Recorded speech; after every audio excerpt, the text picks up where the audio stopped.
네, 안녕하세요. 오늘 새로 인사드리겠습니다. 네, 저는 필명 비밀전략입니다. 자, 이번 주부터 제가 매주 수요일 시황 방송을 시작할 거고요. 일단 제가 오늘은 첫 시간이기 때문에 제 경력상 간단히 말씀드리겠습니다. 네, 저는 하나투자증권에서 지점 영업경력 7년 이상 됐고요. 그리고 서울경제TV 오늘장 내일장 2부 생방송 한 1년 이상 진행을 했습니다. 그래서 매주 월요일날 오후 3시에서 4시 사이에 진행을 했고요. 그리고 거기서 관련된 내용들은 시황 전략 그리고 종목 접근법 이런 것들에 대해서 생방송으로 패널로서 진행을 했습니다. 그런 내용을 토대로 이번 주 매주 수요일 날 여러분들과 함께 하도록 하겠습니다. 자, 오늘 처음 방송인데요. 앞으로 잘 부탁드리도록 하겠습니다. 네, 저는 비밀 전략입니다. 자, 오늘부터 이제 시황에 대해서 비밀 전략과 함께 시황 설명을 하도록 하겠습니다.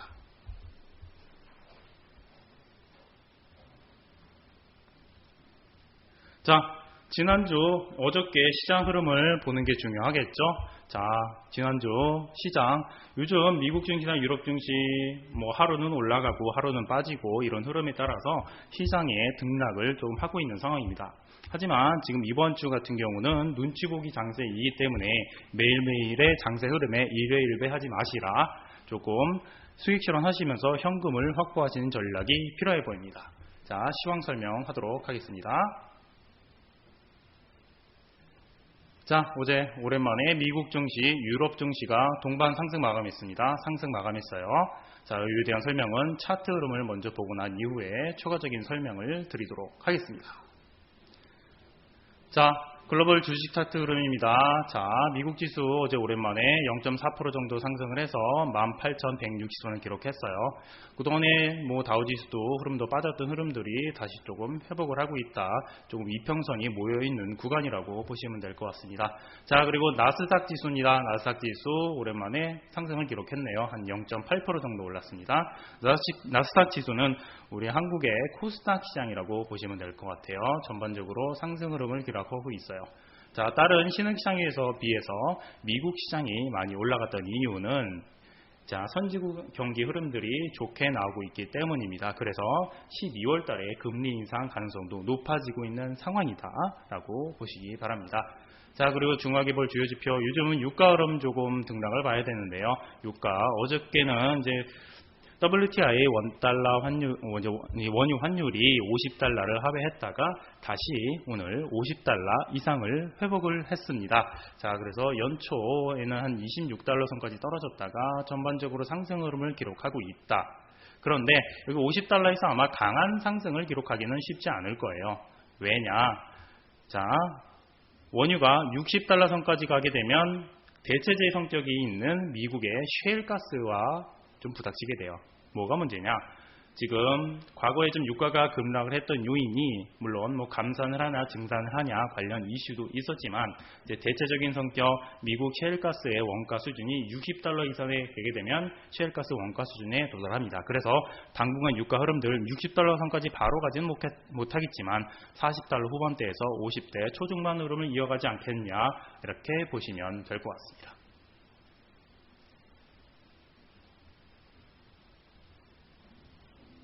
자, 제가 미국 증시, 유럽 증시 동반 상승 마감했다고 말씀을 드렸고요. 그러면 미국 증시와 유럽 증시가 동반 상승 마감에 대한 배경에 뭐가 있을까요?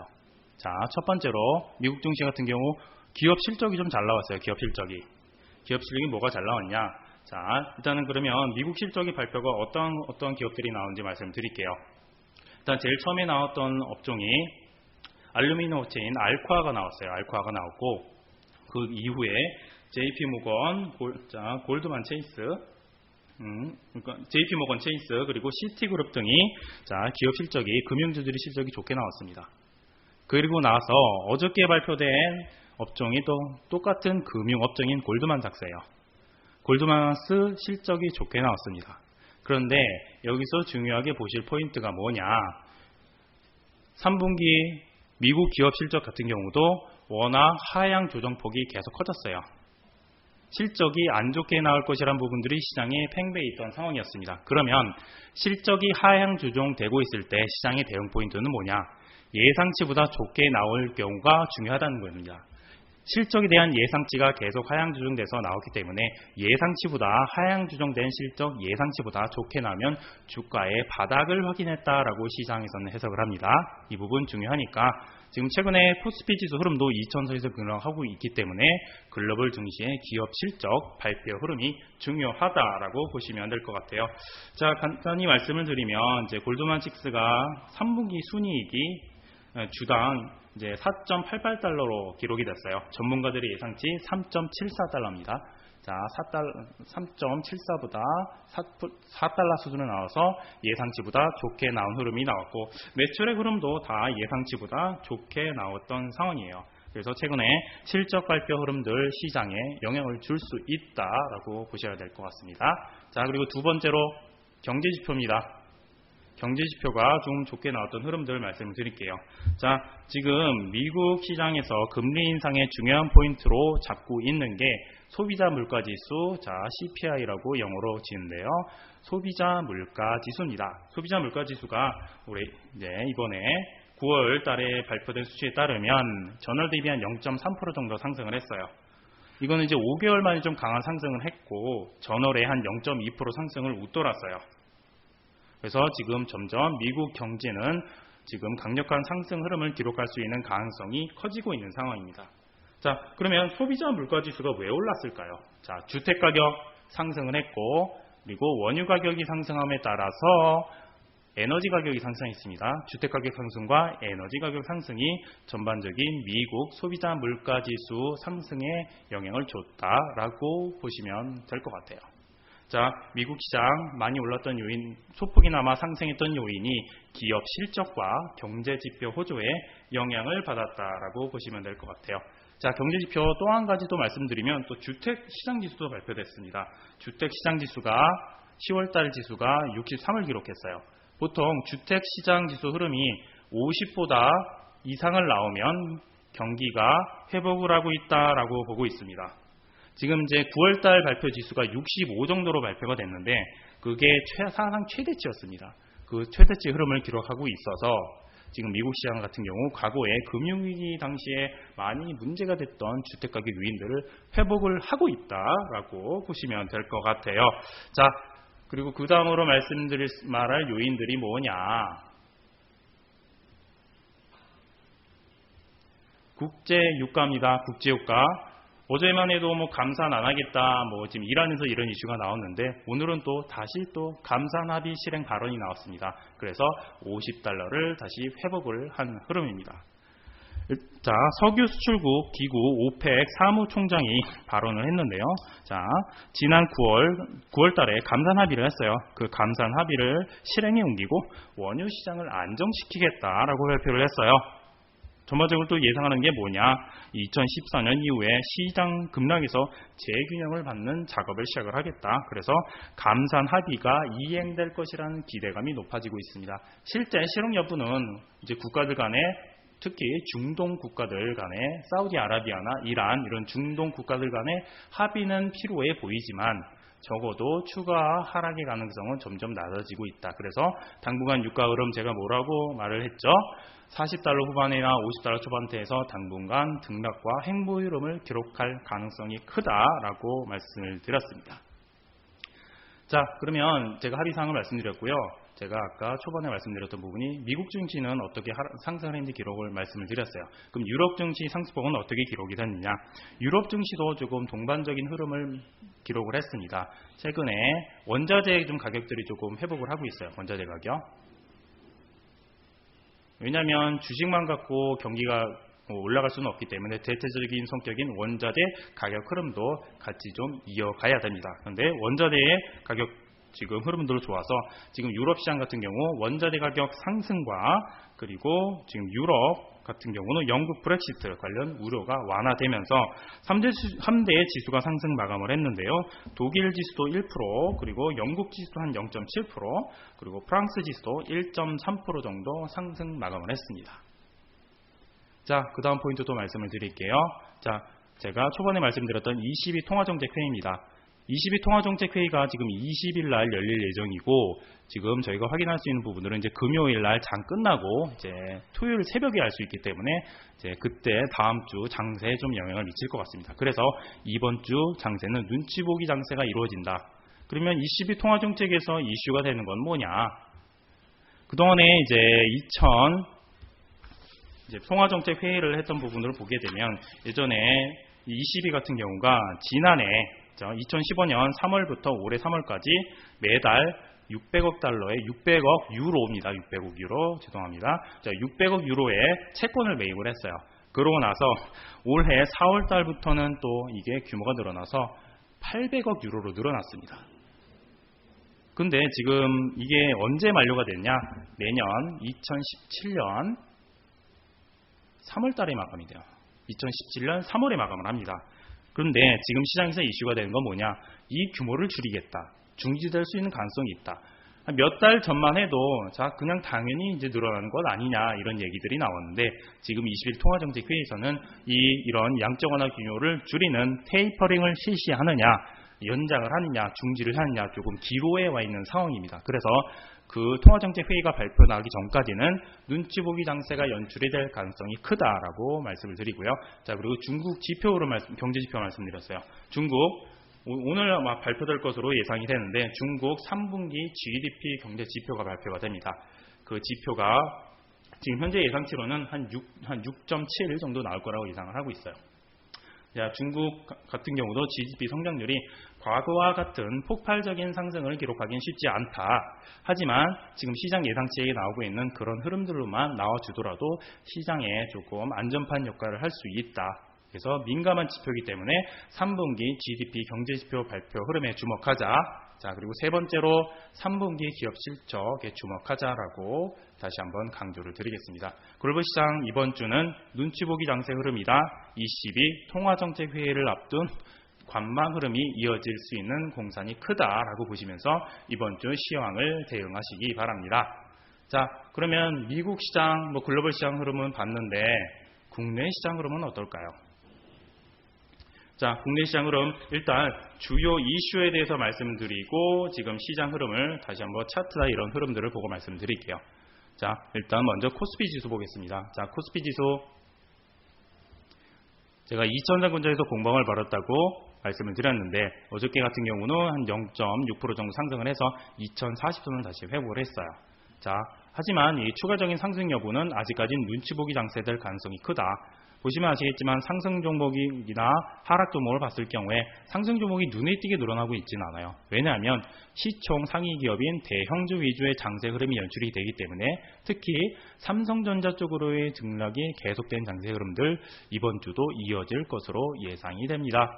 자, 그리고 코스닥 지수입니다. 코스닥 지수 흐름을 보시면 상승 종목보다 하락 종목이 눈에 띄게 늘어난 흐름입니다. 상승 종목보다 하락 종목이 눈에 띄게 늘어났어요. 자, 제가 가려져서 다시 한번 표시를 해드릴게요. 상승 종목이 화요일날 430개, 그리고 하락 종목이 640개입니다. 하락 종목이 월대적으로 많다. 제가 이슈에 대해서 설명을 드리겠지만 셀트리온 관련 이슈로서 시가총액 비중이 큰 셀트리온 관련 이슈로 어저께는 상승을 한 거기 때문에 지금 코스닥 지수가 여기서 다시 강한 상승을 한다. 일단 현재는 바닥권을 조금 유지를 하면서 대응을 하시되 일단 경기선인 120선 근처로 내려오게 되면 다시 한번 등락할 수 있는 여지도 있다라고 말씀을 드리겠습니다. 자세한 설명은 국내 시장 이슈를 설명드리면서 다시 한번 언급을 해드리도록 하겠습니다. 자, 코스피 시장 어제 올랐던 부분을 볼까요? 자, 지금 현재 은행주와 화학주가 강세 흐름을 기록하고 있습니다. 코스피 시장. 자, 은행과 화학주가 강세 요인이 됐던 요인은 은행 업종 같은 경우는 미국 금리 인상 기대감으로 인해서 3% 이상 업종이 상승을 했어요. 주요 업종 말씀드리면 신한지주가 3%, 그리고 KB금융도 3% 정도 올랐고요. 그리고 하나금융지주, 그리고 우리은행 같은 경우도 각각 1%, 3%대 상승을 기록했습니다. 전반적으로 은행주들의 실적이 개선치가 보이면서 바닥권에서 상승을 하고 있다라고 보셔야 될 것 같아요. 자, 그리고 두 번째로 화학주 강세 흐름입니다. 화학주 최근에 실적에 대한 예상치가 좋게 나오고 과거 많이 빠졌던 수치들이 개선이 된 이슈들도 있었어요. 근데 어저께 강세 흐름을 기록했던 이유는 이제 독일에서 이제 석유화학업체인 바스프에서 공장 폭발이 발생했어요.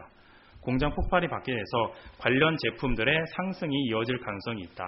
용어에 대해서 제가 간단하게 언급을 드리겠지만 이제 석유화학 제품의 원료가 되는 나프타라든지 에틸렌 이런 석유화학 제품 가격들이 상승할 수 있는 가능성이 커 보입니다. 물론 예상치이긴 하지만 반사 이익을 누릴 수 있는 가능성이 점점 늘어나고 있다. 반사 이익입니다. 반사이익 가능성이 커지고 있다라고 보셔야 될 것 같아요. 자, 그리고 세 번째로 건설주 재반등 흐름. 건설주가 어저께 같은 경우는 상승했지만 월요일 같은 경우는 하락을 했어요. 하락했던 게 건설주 관련 규제가 발표가 됐습니다. 건설업종에 대한 규제가 발표돼서 하락을 했다가 어저께 같은 경우 다시 3~4%대 상승 흐름을 기록을 하였습니다. 그에 따라 시장이 조금 버텨주는 움직임을 보이고 있는 상황입니다. 지금 주요 건설업종 지수를 보게 되시면 건설업종들 같은 경우 지금 현대산업개발이라든지 대림산업 이런 업종들이 다 2~3%대 상승을 기록을 했어요. 5% 이상 올라서 월요일날 하락 부분을 다 마감을 했다라고 보시면 될 것 같아요. 자, 건설업종 재반등 흐름에 대해서는 제가 여기서 세 번째에서 다시 한번 설명을 드릴 겁니다. 자, 코스닥입니다. 코스닥은 셀트리온 램시마 이슈로 상승을 했어요. 이게 뭐냐? 지금 셀트리온이 램시마를 지금 이제 바이오시밀러 복제약이죠. 이거를 이제 미국 화이자에서 판매를 하는데 이게 판매 예상이 11월 말쯤 판매 흐름이 예상이 된다. 그래서 램시마 미국 본격 판매 기대감에 셀트리온이 7% 가까이 상승을 했어요. 7% 가까이. 7% 가까이 강력한 상승을 하다 보니 코스닥에서 시가총액이 가장 큰 셀트리온의 상승으로 인해서 상승을 했다. 그런데 전반적인 수급은 부재합니다. 지금 코스닥 시장 외국인과 기관 수급이 부재하고 개인들에 의해 좌지우지되는 시장 흐름이기 때문에 그런 흐름들을 유념하시라 언급을 드리겠습니다. 자, 그러면 코스닥 업종 원인은 뭘까요? 코스닥 업종 부진의 원인은 뭐냐? 부진의 원인은 뭐냐면 제가 수급의 불안정성을 말씀드렸습니다. 지금 특히 기관으로 대표되는 연기금이 지금 중소형주를 비중을 줄이면서 강력하게 매도 흐름을 기록을 했고요. 그 이후에 연기금이 매도를 하다 보니 투신권도 같이 따라온 흐름이에요. 그리고 지금 외국인들도 사타파를 반복을 하고 있지만 두 달 정도 봤을 때 절대적인 금액은 크지 않습니다. 그렇기 때문에 지금 개인들의 코스닥 매매 흐름이 어떠냐? 신규 상장 종목 그리고 급등주로 쏠림 현상이 발생하고 있어요. 왜 이런 쏠림 현상이 발생하냐? 지금 신용 잔고도 지금 2%대에서 지금 10월달 정도 평균치를 봤을 경우에 조금 최고치 흐름을 기록을 하고 있어요. 그렇기 때문에 신규 상장 종목과 급등주로 연출이 돼서 당분간 코스닥 업종 지수는 좁은 등락 범위 내에서 발생을 하겠지만 종목 간의 변동성은 커질 수밖에 없다. 그래서 반등 여부는 지금 연기금 쪽에서 중소형주 비중을 줄였다가 다시 늘리는 흐름들이 발생을 하고 있거든요. 그에 따라서 반등 가능성 여부 체크할 필요성이 있다라고 언급을 드리도록 하겠습니다. 자, 그리고 세 번째로 아까 제가 언급드리겠다고 한 건설업종 규제 리스크입니다. 그러면 건설업종 규제 리스크가 과연 뭘까요? 건설업종 규제 리스크. 건설업종 규제 리스크가 뭐냐면 지금 은행권이나 이런 데서 그동안에 대출을 많이 했어요. 그래서 건설업체들도 은행에서 대출을 받아서 집을 짓고 이런 것들이 많았습니다. 근데 최근에 이슈가 되는 건 뭐냐? 어저께 이제 월요일날 이슈가 됐던 거는 뭐냐? 정부가 보금자리론, 서민 대출의 성격을 띠죠. 보금자리론입니다. 죄송합니다. 제가 다시 한번 설명드릴게요. 보금자리론 대출 여건을 강화했어요. 그러면 건설업종 전반으로 대출을 짓던 사람들 제때 집값 못 내고 하면 건설업종 전반에 우려가 되는 거 아니냐. 그래서 부동산 시장이 하락할 가능성이 있지 않냐. 이러한 리스크 때문에 월요일날 강력하게 하락을 했어요. 근데 화요일날 다시 상승을 했습니다. 뭐냐면 이 이슈는 단기적으로 거칠 가능성이 크다. 올해 설령 대출이 마감이 됐다고 하더라도 건설업종 같은 경우는 과거에 문제가 됐던 해외 덤핑 수주를 다 해결을 한 상황이고요. 그래서 그 부분이 실적이 이미 반영이 돼 있고 주택가격이 계속해서 상승을 하고 있습니다. 지금 단기적으로 주춤할 수 있는 요인은 분양이 많이 발생해서 됐던 부분인데 지금 분양을 많이 하다 보니 월세 시장 그리고 전세 시장이 계속 화랑장세를 이어가고 있습니다. 그래서 주택가격 상승으로 인한 건설업종 상승은 이어질 수 있다. 그래서 규제 리스크로 인해서 등락은 할 수는 있겠지만 전반적인 업종이 아직 꺾이지는 않았다. 다만 이런 건설업종 규제 리스크로 인해서 업종 변동성이 존재할 수 있다라고 보시면 될 것 같아요.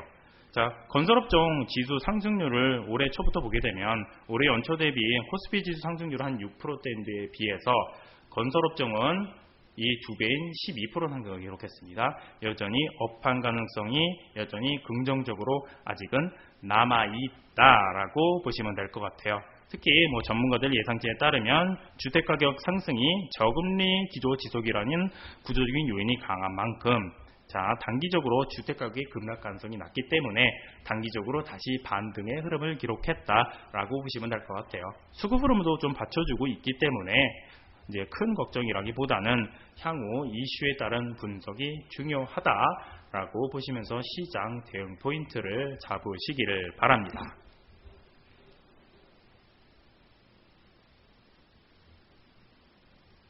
자, 네 번째, 3분기 실적 시즌에 대한 시장 대응이 필요하다. 부진 흐름 예상으로 예상치 산행하는 흐름이 중요하다. 이게 뭔 말이냐? 자, 지난달까지만 해도 3분기 기업 실적 발표가 나오는데 한 38조대를 예상했어요. 근데 지금 현재는 얼마만큼 떨어져 있냐? 34조까지 떨어져 있습니다. 한 3에서 4조 가까이 차이가 나죠. 근데 이 차이분에 들어가 있는 게 삼성전자 갤럭시 노트 7이 최근에 좀 이슈가 됐었죠. 단종으로 인해서 거의 다 실적 반영이 한 2.5조가 빠졌어요. 그러면 나머지 1조 정도는 또 하향 조정이 됐다는 얘기입니다. 제가 실적이 하향 조정됐을 때 중요한 포인트가 뭐라고 언급을 드렸죠. 실적이 하향 조정되면 시장 기대치는 많이 낮아져 있어요. 그러면 적어도 기업 실적은 그 낮아진 실적 전망치보다는 좋게 나와야 됩니다. 이럴 때 제가 뭐라고 언급을 드렸죠? 바닥의 신호다라고 언급을 드렸습니다. 물론 업종 간의 편차는 있겠지만 시장을 지금 현재 코스피 시장 같은 경우 2000선에서 반등의 움직임을 보여주고 있고 그에 따른 예상치를 상회하는 흐름에 따라 지수 바닥에 대한 하방 경직성이 확보가 될 수 있다라고 언급을 드렸어요. 그래서 전반적으로 3분기 기업 실적 부진 흐름은 예상이 되지만 예상치를 상회하는 흐름이 중요하다라고 기억을 하시기 바랍니다. 자, 네 번째로 수급부재입니다. 수급부재 흐름은 어디서 볼 수 있죠? 자, 코스닥 시장입니다. 특히 코스닥 시장이 커요. 코스닥 시장 제가 외국인 방향성 쉽지 않다고 말씀드렸어요. 그리고 중요한 포인트가 또 뭐냐? 외국인 자금 흐름입니다. 9월 달에 외국인 자금이 한국 시장으로 얼마가 들어왔냐? 주식시장입니다. 1.6조가 들어왔어요. 그런데 외국인 자금 중에 단기성 자금인 유럽계 자금은 단타할 수 있는 가능성이 높은 자금입니다. 그게 1.5조가 들어왔습니다. 그래서 10월 달에 좀 등락 흐름이 보였던 게 유럽계 자금 흐름으로 좀 예측이 됩니다. 그러면 유럽계 자금 흐름이 왜 중요하냐? 유럽계 자금이 왜 중요할까요? 유럽계 자금이 왜 중요하냐면 유럽계 자금의 상당 부분은 이제 영국도 있지만 룩셈부르크 쪽에 있어요. 룩셈부르크 쪽에 자금이 있습니다. 왜 룩셈부르크가 중요하냐? 룩셈부르크 자금의 상당 부분은 조세 피난처 자금입니다. 세금을 탈루하기 위해 가 있는 자금 흐름도 있고 비과세 흐름을 노리기 위해 간 자금 흐름도 있습니다. 그런데 이런 조세 피난처 자금이 물론 이제 주식들도 펀드로 구성이 돼요. 그런데 조세 피난처 자금이 11월 달에 결산을 합니다. 그럼 결산을 하게 되면 1년 동안의 수익률을 정리를 하거든요. 그렇기 때문에 그에 따른 변동성이 커질 수 있다. 또한 지금 원달러 지금 흐름도 1090원대에서 다시 한 1130원까지 올라섰어요. 그래서 강력하게 올라서긴 쉽지 않기 때문에 원달러 환율에 따른 수급 부재 그리고 외국인 방향성에 따른 주가 변동성이 존재한다라고 언급을 드리겠습니다. 그리고 마지막으로 또 다시 한번 하나로 언급을 드릴게요. 22 통화정책회의에 따른 눈치보기 장세 흐름이 연출이 될 가능성이 크다. 22 통화정책 제가 양적화나 규모를 줄이는 테이퍼링이 실시될 수 있는 가능성도 있기 때문에 아마 통화정책회의에서 상당한 진통이 예상이 됩니다. 그렇기 때문에 그 통화정책회의 발표 나기 전까지는 눈치 보기 장세 흐름이 연출이 될 수 있는 가능성이 점차적으로 커지고 있는 장세의 흐름을 보이고 있습니다. 자, 제가 지금까지 말씀드렸던 내용이 제가 어려운 내용을 말씀드린 부분은 아니고요. 시장에서 이슈가 되는 부분들, 그에 따라 외국인 자금 흐름을 어떻게 이어나갈지 각종 업종별 이슈에 따른 분석 방안에 대해서도 설명을 드렸습니다. 자, 그러면 국내 시장 이슈에 대한 설명은 제가 지금 진행을 했고요. 그 관련돼 있어서 어저께 발생됐던 주요 업종 현황들 그리고 매매 현황들은 어떻게 발생을 했는지에 대해서 설명을 드리도록 하겠습니다.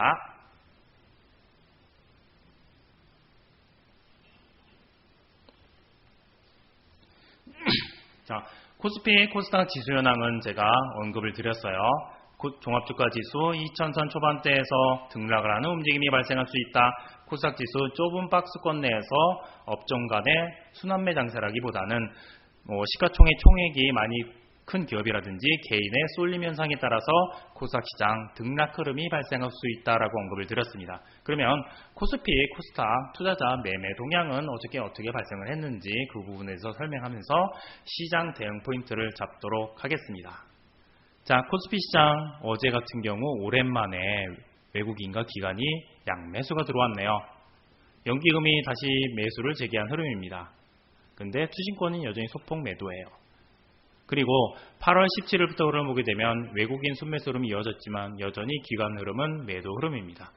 왜 이런 흐름이 발생했냐? 연기금은 대형주류 쏠림이 현상이 발생을 했고, 그리고 투신권입니다. 투신권의 매도 금액이 많았던 이유는 펀드 환매가 지속적으로 발생을 했습니다. 왜냐하면 투신권의 자금 흐름의 대부분은 국내 주식형 펀드 자금 흐름이다. 이 펀드 내에서 환매가 발생하면 투신권은 매도를 할 수밖에 없다. 그래서 2000선 근처 어제까지 계속 펀드 환매가 발생했던 부분들에 대해서 언급을 드리는 겁니다. 전반적으로 개인들 같은 경우 샀다 팔았다 하는 흐름들이 있고 이제 지수가 올라섰다가 이때 같은 경우 외국인들이 팔았어요. 그리고 기관 같은 경우도 매수가 들어왔는데 이때 중요한 포인트는 뭐냐? 이때 샀던 금융 투자 쪽은 아마 삼성전자 쪽으로 좀 일부 쏠린 부분도 있고 지난주 목요일 날 옵션 만기를 맞이해서 선물과 그리고 주식시장과 가격 차이를 이용한 매매도 있었고요. 그리고 자세한 용어는 설명을 제가 안 드리겠지만 선물 내에서도 또 미니 선물이라는 게 있어요. 미니 선물이 거래세가 없다 보니까 그 거래세가 없는 0.3%가 없기 때문에 그에 따른 단기 수익을 취하려는 전략도 있었습니다. 그래서 금융투자 사고 나서 다시 3일 동안 매도 흐름이 기록했다. 하지만 어제 같은 경우 다시 금융투자 쪽 매수가 들어왔고 그리고 투신권 매도가 좀 들어오긴 했지만 연기금 쪽에서 다시 매수의 흐름이 들어오고 있다.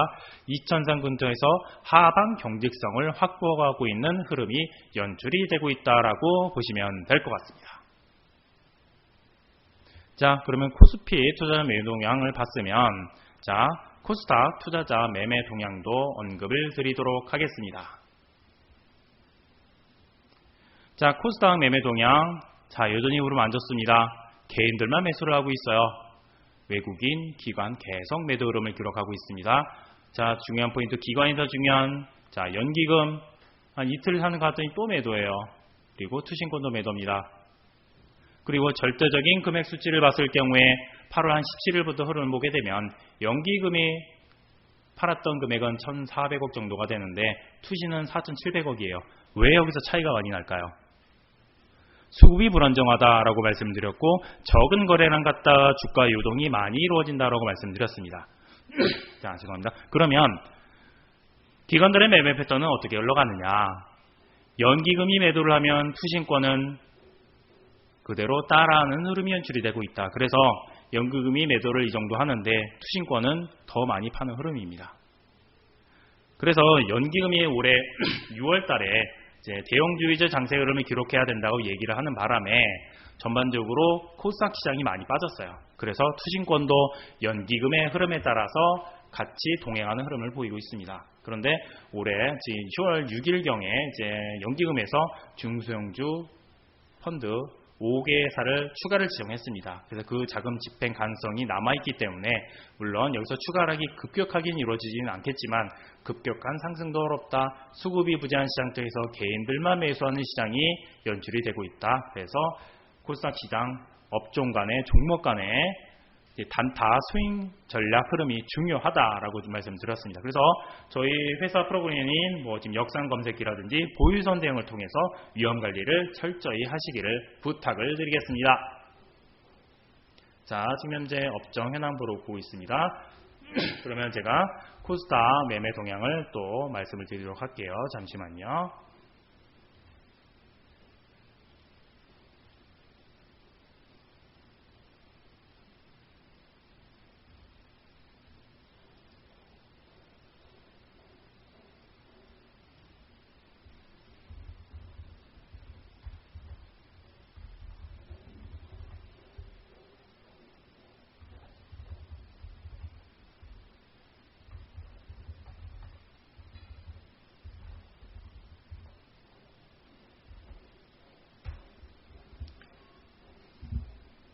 자, 코스닥 매매 동향 말씀드렸고요. 다음 부분들 네, 추가적인 이슈 분석에 대해서 말씀을 드리도록 하겠습니다.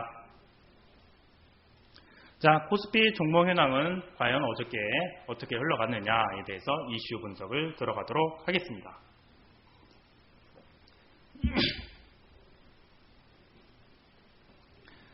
자, 업종 어떻게 돌아가는지 볼게요. 자, 먼저 코스피 보겠습니다.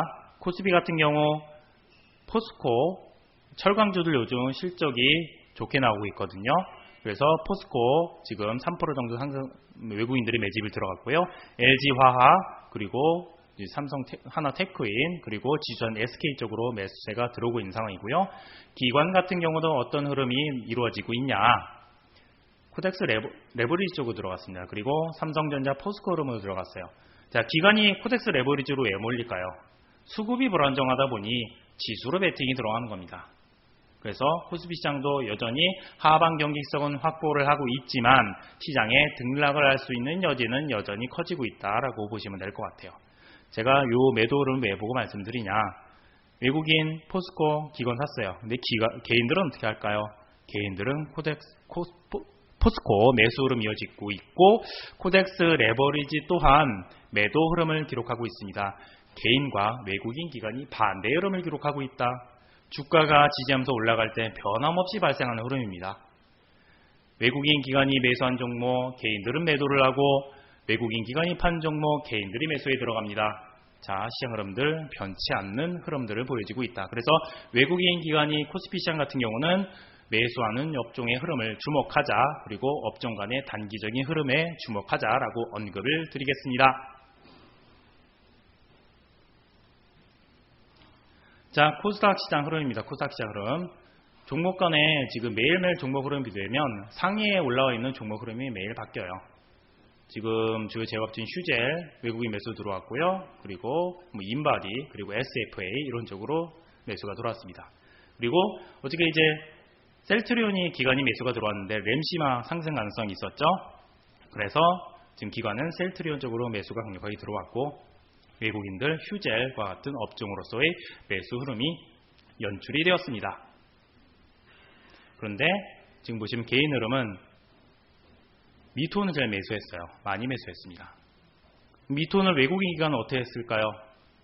외국인 기관 여전히 매도를 하는 흐름이 연출이 되었습니다. 여전히 반대로 가고 있고 수급 불안정성이 이어지고 있는 상황이고 개인들의 등락 흐름에 따라 여전히 시장이 불안정성 요인이 있다. 그래서 이번 주 장세 눈치 보기 장세 흐름이다. 업종 간 단기 흐름으로 대응을 하시라. 저희 회사 프로그램인 역산 검색기 그리고 보유선 대응을 통해서 위험 관리를 하시라. 다시 한번 언급을 드리도록 하겠습니다.